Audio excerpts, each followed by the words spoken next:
Brought to you by PrayLatin.com, makers of prayer cards featuring complete English phonetic renderings of Latin pronunciations.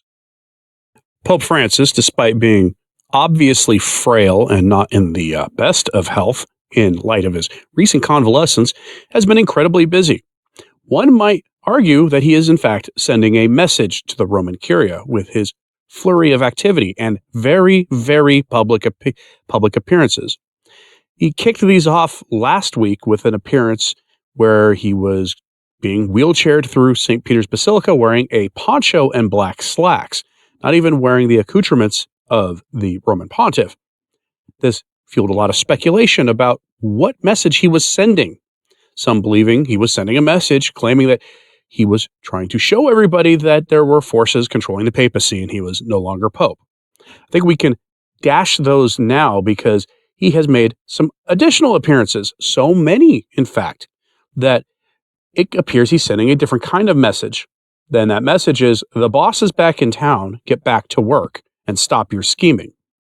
And we have to say scheming because we have heard from very reliable sources that at least one high-ranking Roman Curia official was engaging in politicking behind the scenes for the next conclave. Cardinal Pietro Parolin, the Vatican Secretary of State. He is considered possibly the most papabile, meaning most capable of becoming pope, among the more Bergoglian bishops in Rome. He is the Secretary of State, meaning the chief diplomat for the Vatican, among other duties. He's the architect of the deal with China, as one example, as well as a bunch of other foreign entanglements that the Vatican should know better than to get involved in.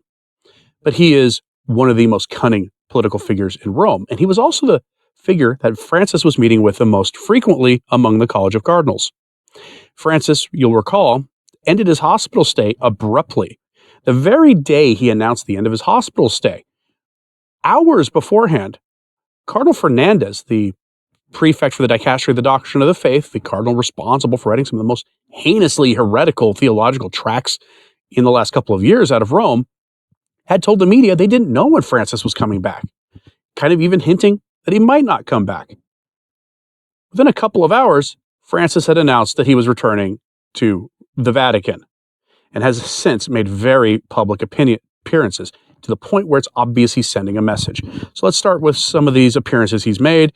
We go here to what happened on Saturday. This is posted by Michael Haynes of LifeSite. He said, video of Pope Francis at St. Mary Majors from today. It marks the third surprise appearance that Francis has made in just 7 days.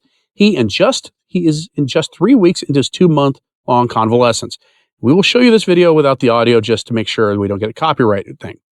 But there he is, being wheelchaired, filmed on someone's cell phone. You can tell by the kind of grainy quality of this that we are dealing with cellular phone footage.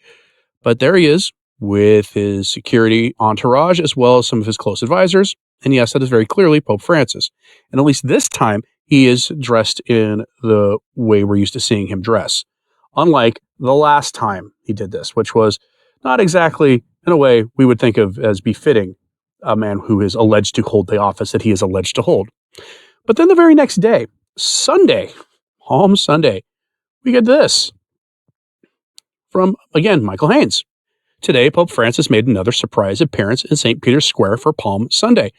That makes the fourth such appearance in 8 days. And at just 3 weeks into his 2-month convalescence, it appears the convalescence could be said to be over. And here we have, again, footage of very clearly Pope Francis shaking hands with a cardinal outdoors in front of what looked like a group of cardinals or bishops. Now, don't be expecting him to celebrate a mass or anything. There's also a fair number of lay witnesses there. He is clearly sending a message to people. And yes, he is giving a greeting to the laity. He was just waving, making sure that he is seen.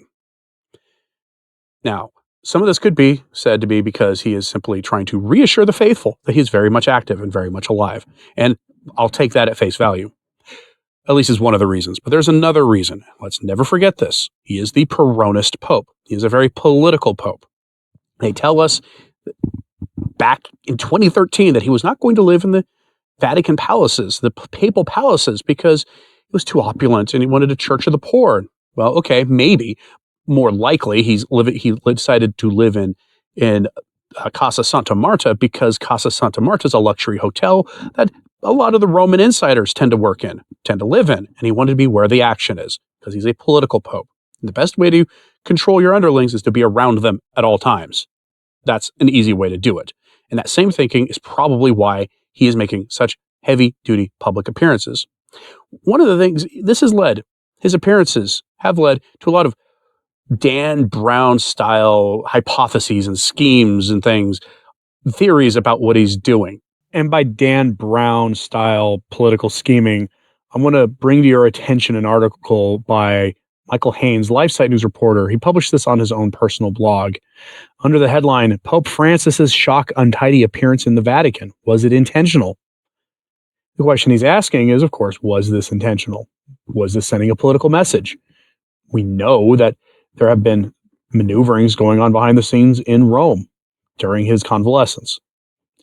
And it would not be surprising in the slightest if that was the case, if he was sending a message. He is the dictator pope. He is the Peronist pope. Here is the sort of main argument he makes, ways down after he gives you a lot of context. Quote, to a careful observer of Vatican affairs, today's video has much more meaning than the face value of its simple few seconds of footage. It is meant to send a message to the world, but also to the Cardinals that the Pope is not gone yet. Is this cynical, accurate, or wildly miscalculating? Certainly some might say it is cynical to take this meaning from what could be just a heartwarming moment for the Pope.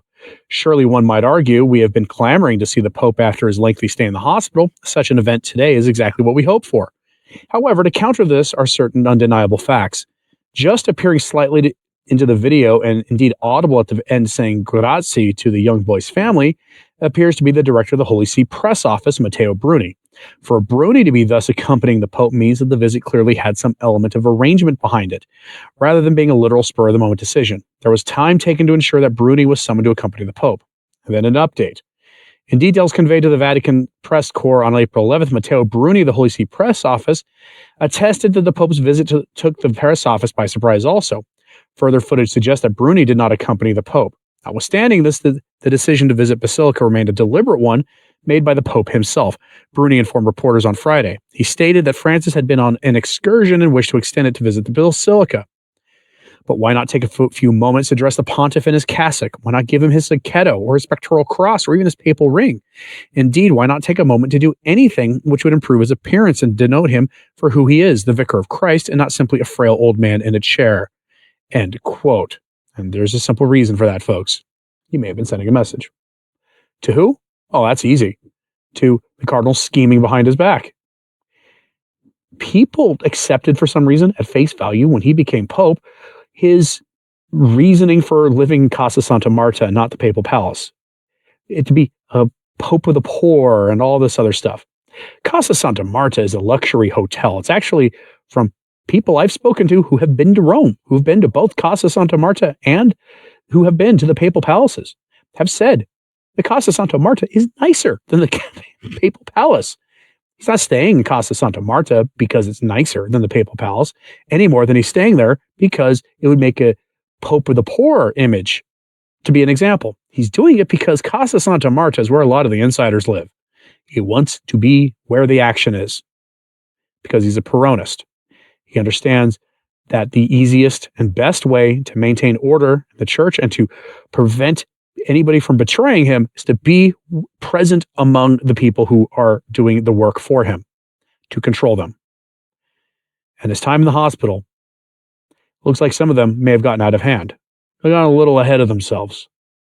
And whether he's doing this because Parolin is presenting himself to the College of Cardinals essentially as the next logical choice for Pope to continue the reformation of the church going or not is anybody's guess. But Vatican intrigues, palace intrigues in the Vatican, make monarchy intrigues from royal courts of Versailles and other places like it seem light in comparison. There's been scheming going on behind the scenes. People trying to take advantage of the absence of Francis to do whatever it is they want to do in his absence. That's why he did this. To make it very well known for everybody to see that he is there, even if he is not well. But I'm curious what you think about this. Pray for his recovery and for him in whatever way your conscience dictates. I pray that he will have the graces he needs that when he stands before God, he will have the graces he needs to make sure that he is in God's friendship when that time comes. Same prayer I would hope people who don't like me would pray for me. But I'm curious what you think about this. So let me know in the comments, please. Hit like and subscribe if you haven't. Certainly helps. So just sharing this on social media, that helps too. And pray for the church. I'm Anthony Stine. Ave Maria.